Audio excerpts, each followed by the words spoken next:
Le schéma tactique est en place, la stratégie a été analysée et est prête à se déployer. Jeff est sur le terrain comme titulaire, nous sommes prêts. Bienvenue dans le podcast Bleu, Blanc, Noir.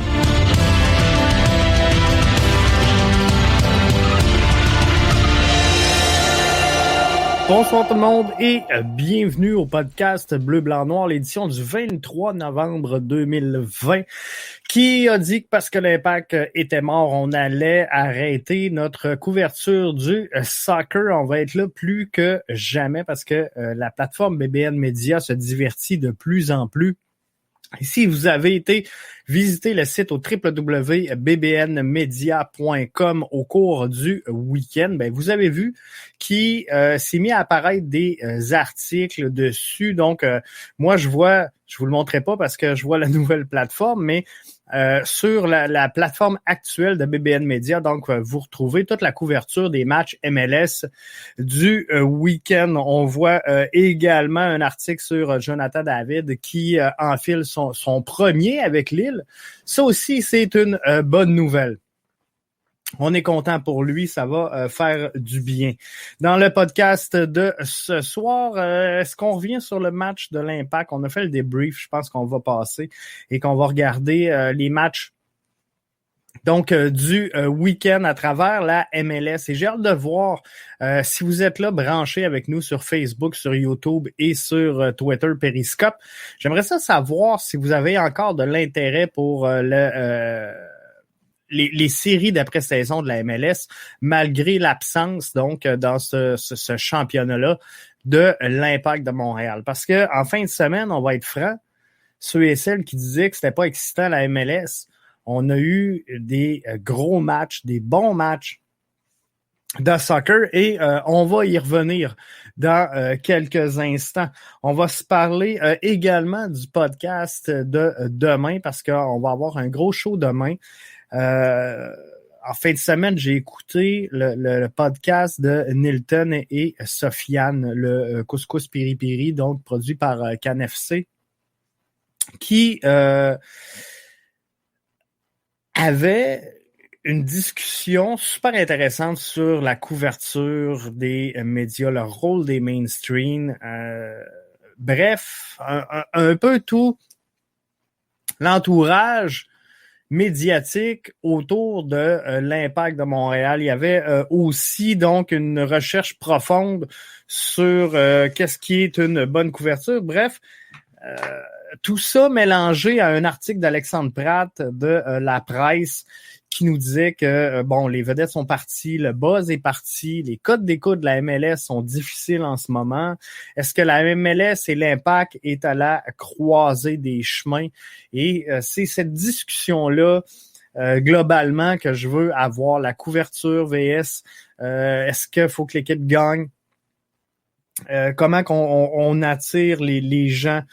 Et j'avais une discussion avec Mathieu Lemay, qui sera mon invité demain dans le podcast, et on va parler de la culture du club.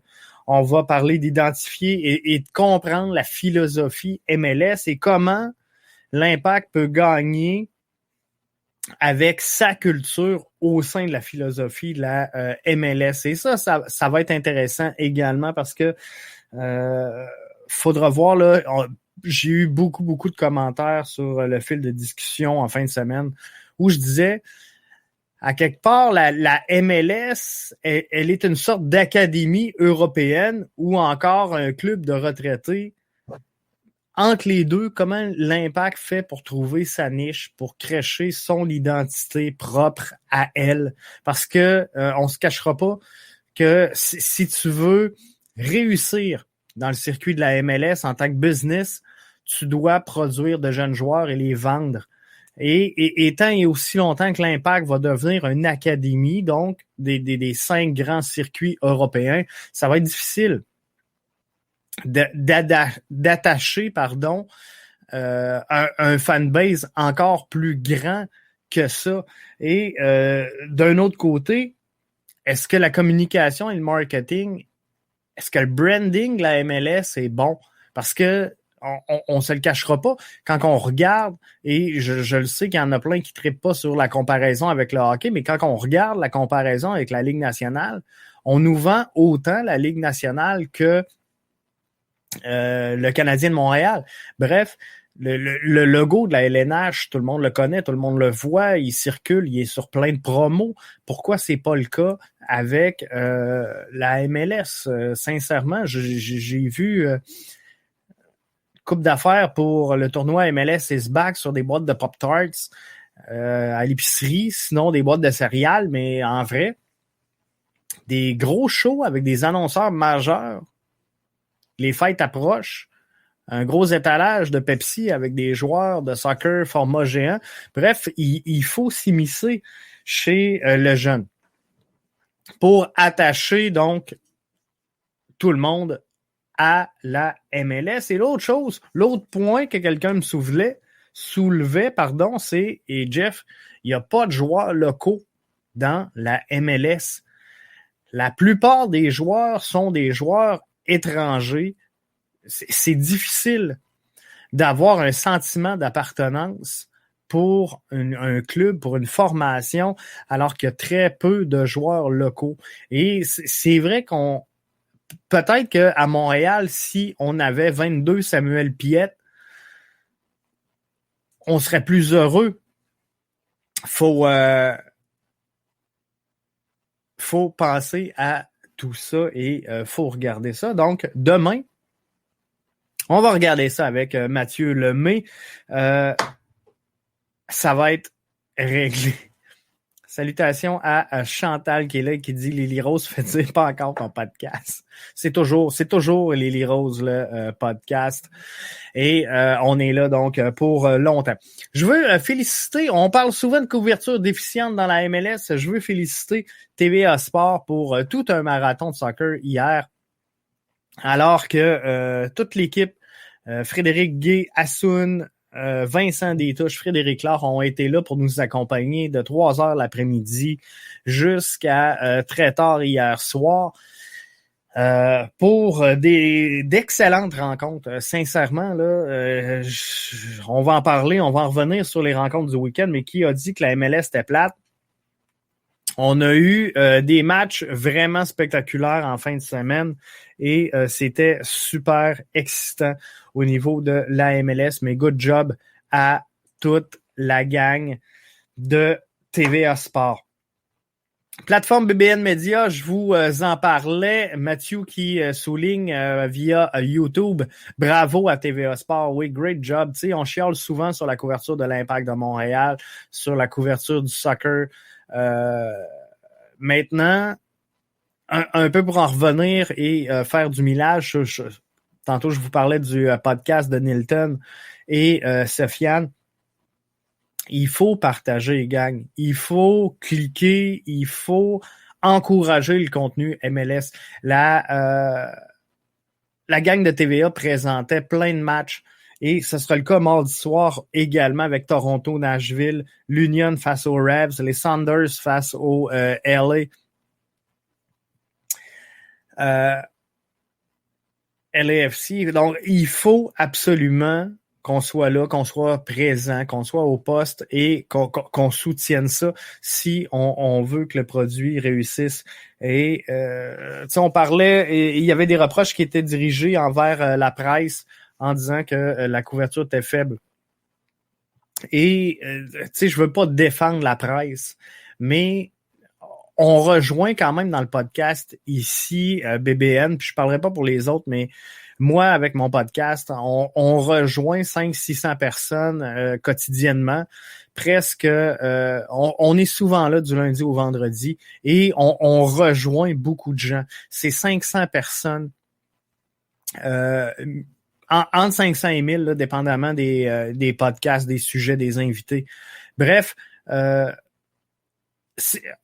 on va y aller pessimiste. Là. À 500, ça nous fait 2500 auditeurs par semaine, ce qui nous fait quand même 10 000 personnes qui écoutent, 10 000 auditeurs mensuellement pour le podcast BBN. Ça commence quand même à faire quelque chose d'assez respectable. Et voyez-vous, on a sur la plateforme BBN Media des articles tout au long du week-end qui ont été écrits pour les matchs de la MLS. Une fin de semaine endiablée en MLS, c'est Marc-Antoine qui signe ce billet-là. Et on a le résultat, le résumé de Dallas-Portland. Jonathan David qui enfile son premier. Minnesota qui gagne un duel à science unique. Bref, il y a plein d'articles qui ont été mis en ligne. Ce soir, je vous parle, j'ai très peu. Je suis allé voir tantôt avant d'entrer, puis je les ai pas notés. Je suis allé voir les statistiques, c'est pathétique, sincèrement. À venir jusqu'à date, il y a celui de Marc-Antoine là, qui va lever un petit peu plus parce que il est vraiment généraliste et qui parle de tous les matchs, mais c'est pas présentement ce que moi je m'attends comme réaction, comme rebound. On s'en vient avec une plateforme qui va être très solide, qui va être dédiée presque 100% au soccer. Il va y avoir un peu de F1, un peu de NFL au travers de ça et de l'actualité, mais on va avoir une des plateformes de sport les plus puissantes. Mais visiblement, je pense que la demande est en train de se transférer. Les gens veulent des podcasts, les gens veulent des podcasts audio, des podcasts vidéo, mais je suis pas certain pour l'instant que au niveau écrit, on cherche encore cette couverture-là dans le sport. Donc, il faut voir aussi si l'offre répond à une certaine demande. La presse se défendait en disant, regarde, on enseigne des billets, il y a personne qui les lit. Et je suis obligé pour l'instant d'abonder dans ce sens-là. C'est sûr que BBN, on arrive avec une nouvelle plateforme, on arrive avec des nouveaux articles. Il faut créer également une habitude d'écoute, une rigueur, une constance, une qualité également de texte qui va faire en sorte que, peut-être pas à court terme, mais à long terme, on va réussir à créer un fanbase qui va venir consulter le contenu qui est mis en ligne sur BBN Media. Mais sincèrement, sur la plateforme BBN Media, les visites, elles sont assez irrégulières, elles sont assez peu nombreuses. Par contre, le podcast va super bien, autant à l'audio que en vidéo. Moi, quand je vous parlais tantôt de 500 auditeurs, j'exclus la portion audio, c'est que soit en live, en rediffusion, en combinaison avec les différentes plateformes. On sait qu'on est sur Facebook, sur Twitter, sur YouTube, Periscope, bref, on est un peu partout. Mathieu qui nous dit, il y a trop de chialeux, pas assez de partage, c'est ça le problème. Moi, je pense qu'effectivement, il y a un point de départ. Faut donner un premier tour de roue, gang, si on veut que le produit lève, si on veut que le produit puisse croître et gagner en qualité. Et c'est comme ça qu'on va y arriver. Bref, fini mon chiolage, j'ai dit ce que j'avais à dire. Je veux qu'on regarde les matchs qui ont eu lieu en fin de semaine. On va se tourner Orlando City face à NICFC. Tout un match. Quand on dit, est-ce que la MLS, elle est enlevante? Est-ce qu'il y a des bons matchs en MLS? Est-ce qu'il y a de quoi qui va me tenir devant mon téléviseur? Que l'impact soit là, que l'impact soit pas là. Si vous avez manqué Orlando City, NICFC en fin de semaine, vous avez manqué tout un match. On a eu des cartons, on a eu des buts, on a eu... c'était tout simplement malade. Donc, rien à voir avec la MLS plate qui donne pas de show. Le gardien des Lions a été vraiment solide. Rouen qui pogne un rouge à la 87e minute de jeu, alors que le match se transporte en prolongation. Et Orlando tient le fort pendant ces deux périodes de prolongation, même si elle se défend à 10 contre 11. Pedro qui arrête Castellanos sur les tirs de penalty. Il a bougé trop vite. La confusion pogne solide. Les arbitres savent plus quoi faire. On s'en va à VAR. On y va pas. On y va pas. Le match est arrêté. On se consulte. On revient. Carton jaune converti en rouge parce qu'il y en avait déjà un. On enlève le gardien, rentre le gardien réserve. Le gardien réserve n'a pas le droit de rentrer parce qu'on a fait tous les changements. Pogne le défenseur, le joueur de champ. On l'habille en gardien de but qui donc bloque Torrarinson, direction demi-finale de l'Est pour Orlando City, qui, avec son gardien de but absent, en alignant Sledgel, réussit à gagner ce match-là. C'était de toute beauté, je vous le dis. Crew de Columbus contre le Red Bull. Caden Clark, jeune sensation, 17 ans, marque son premier but en carrière en série. Donc, c'était bien parti pour le Red Bull qui finalement s'incline face au Crew de Columbus, mais la logique a été respectée. Dans presque tous les matchs de la fin de semaine, c'était le cas. Si on se transporte les Quakes face au Sporting de Kansas City, ceux et celles qui étiquettent le produit de la MLS comme étant un style de jeu peu excitant, n'ont clairement pas consommé ce duel-là de dimanche. Celui entre les Quakes et le Sporting s'est joué en tir de barrage. Tout un match, la gang, je vous le dis. Si vous ne l'avez pas vu, je pense que ça respine à TVA Sport. Tout un match, alors que le Sporting ouvre la marque. Il y a 4 minutes de fait dans cette rencontre-là. C'est Russell qui trouve Espinoza sur un corner. Et à la 22e minute de jeu, Fierro ramène tout le monde à la case départ. Salinas qui ajoute à l'avance des siens. Bref, ça a été quand même un match disputé à fière allure. On s'en va après les 90 minutes de jeu dans le temps arrêté. Bouzio s'inscrit au pointage dans le temps arrêté. L'arbitre a ajouté 4 minutes au match. On s'est rendu jusqu'à 7. Et qui d'autre que Wondolowski pour réussir l'exploit et ramener les Quakes alors que tout le monde avait plié bagage. On était prêt, on s'était placé pour le match d'après. Mais Wondolowski qui réussit donc à ramener tout le monde à la case départ. On retourne en prolongation, on se rend en tir de barrage, mais Wondolowski c'est 37 ans. Wondolowski, c'est 16 saisons en MLS. C'est le meilleur buteur de l'histoire du circuit Garber. C'est 167 buts en 382 matchs. Wondolowski, c'est également 42 passes décisives. Mais tout ça nous amène en tir de barrage. Et si Wondolowski avait joué les héros pour le Quakes en les ramenant dans ce match-là, en tir de barrage, c'est clairement le gardien de but du Sporting Kansas City, Timothée Melia, qui va littéralement le show. Et si vous voulez pas réécouter ce match-là, prenez le temps de scroller les réseaux sociaux, prenez le temps d'aller sur la toile, sur Twitter, vous allez trouver ça facilement. Timothée Melia qui vole le show avec une présence parfaite et bloque coup sur coup les 3 tireurs des Quakes. Donc, les 3 tirs au but en fusillade, les 3 premiers, alors que Sporting Kansas City les met toutes. Timothée Melia se dresse comme un mur et il arrête tout ce qui passe.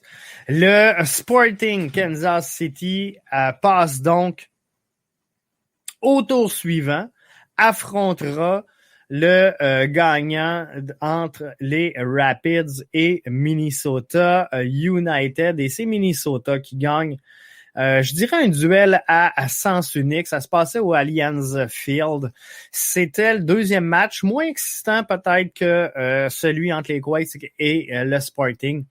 Mais un bon match. Un match, par contre, que moi je dénote à sens unique, alors que les Rapids auront clairement couru à leur perte dans cet affrontement-là. Alors qu'ils ont obtenu plusieurs chances de marquer, ils n'ont jamais été en mesure de concrétiser ces chances-là. Et ils en ont eu, les Rapids, ils en ont brûlé des chances. Et complètement à l'opposé, à l'autre box du terrain. On a laissé les favoris composer facilement, composer à leur guise dans le dernier tiers offensif. On trouvait souvent un joueur, voire deux joueurs laissés tout seuls complètement dans le box. Molino qui s'inscrit 2 fois au pointage, alors que Robin Lod est l'autre marqueur. Colorado arrive ex aequo. Si on regarde les statistiques de cette rencontre-là, là, Colorado arrive ex aequo au niveau de la possession, domine sur les tirs. La possession est à l'avantage des Rapids en seconde demi, 56%. Bref, ils auront réussi, Colorado, à se battre eux-mêmes dans cette rencontre-là avec 4 corners, 3 grandes chances complètement bousillées. Il aurait pu livrer sincèrement une meilleure performance que ça. Minnesota, donc, qui affrontera le Sporting Kansas City dans la prochaine ronde. Dallas défait Portland également. Ça, c'est un autre match qui avait lieu dans cette rencontre-là. Un affrontement qui ne laissait pas présager cette fin-là. Et la troupe de Savaresi a dominé la rencontre à tous les niveaux. Mais la MLS étant ce qu'elle est, on a compris dimanche qu'on peut être surpris à plusieurs niveaux. Ils ont été dominants à la possession. Je regarde mes statistiques. 54-46 la possession. Les tirs 22-12. Les corners 8-4. Ils ont dominé au niveau des dribbles, au niveau des passes. Mais Portland aura eu une défaillance et c'était assez pour ouvrir la porte à Dallas qui allait bien sûr y mettre le pied, c'était sûr. Et c'est Ricardo Pepi dans le temps ajouté qui aura soulagé Dallas, qui est la première surprise de la MLS. Bref, les favoris l'ont tous emportés, sauf Dallas qui défait les Timbers de Portland. Et Portland, plusieurs les voyaient loin. Plusieurs les mettaient assez loin, mais le gardien de Dallas, donc, qui effectue l'arrêt devant Villafana, qui était le seul buteur de la rencontre. Match donc disputé en tir de barrage. Jonathan David, on quitte la MLS qui enfile son premier, la jeune pépite canadienne qui devait avoir hâte en tabarouette de trouver le fond du filet, muselé à néant pendant 863 minutes de jeu. La sensation qui a été acquise lors d'un transfert de 27 millions d'euros par Lille aura enfin touché la cible dans une victoire de 4-0 quand même face à Lorient. C'est Liadji qui sert tout un caviar à David, qui n'avait qu'à réaliser sur le jeu un crochet, décrocher une solide frappe et elle se retrouve donc au fond du filet. Lille qui se retrouve deuxième, tout juste derrière le PSG. 22 points en 11 départs et Lyon suit tout juste donc derrière Lille.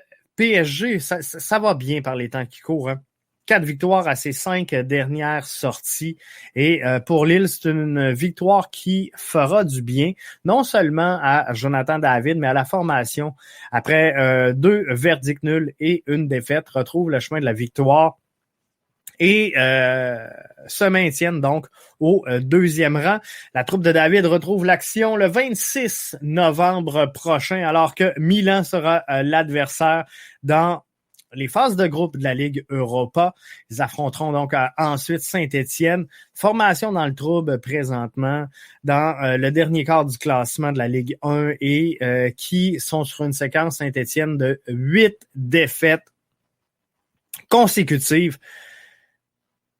C'était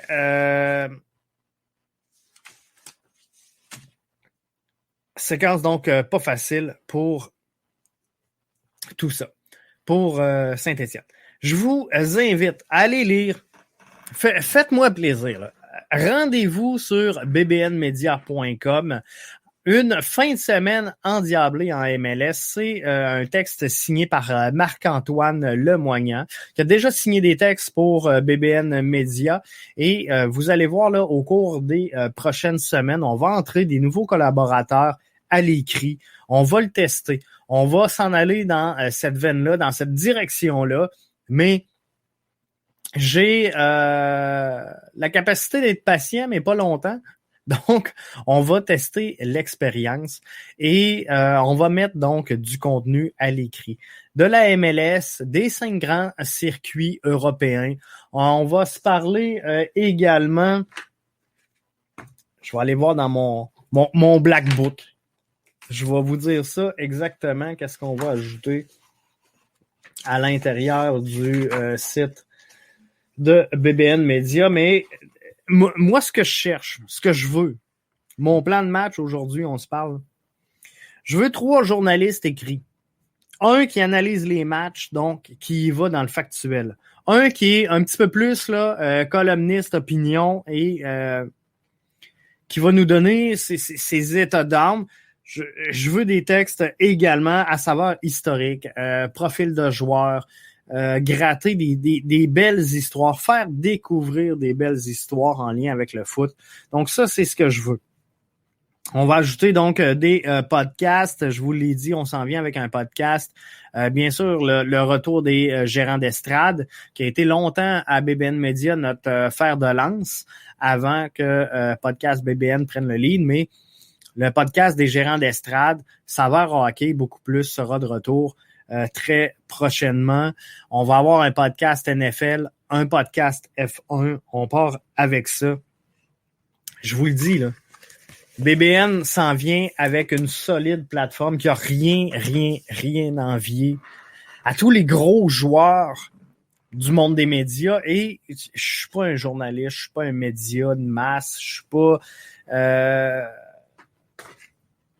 On est une boîte de production de contenu. On va assumer ce qu'on fait. Je pense qu'on fait du travail de qualité. Je pense qu'on le fait bien. Je pense qu'on le fait de la bonne façon. On s'en va dans la bonne direction. Donc, vous allez voir sur la nouvelle plateforme, vous aurez une formule d'abonnement. Donc, abonnement à l'ensemble du contenu. Ça va être 4 piastres par mois. Et je suis convaincu qu'on va être capable d'aller chercher la crowd qu'il faut.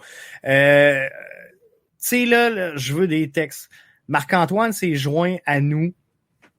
C'est une bonne chose. Il y a d'autres projets dans l'air. Il y a d'autres discussions avec d'autres journalistes que vous connaissez déjà, que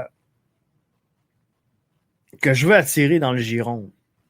Par contre, ces gens-là, je ne les payerai pas dans le vide. Ils vont produire un travail de qualité. Ils vont produire du contenu de qualité et ça se paye. Et je pense que tout ce qu'on fait depuis le début est quand même un projet crédible, un projet qui peut être viable, un projet qui fait du sens. Et on va dire qu'ils même me suivent. Je pense que on va être en mesure de vous livrer quand même un contenu relativement de haute qualité avec une image professionnelle. Donc, on va le faire de belle façon. Je vous le garantis. On va continuer à être là avec vous, avec le podcast BBN, à vous suivre, à interagir avec vous sur Facebook, sur YouTube, sur Twitter, sur Periscope. On va prendre tous les moyens.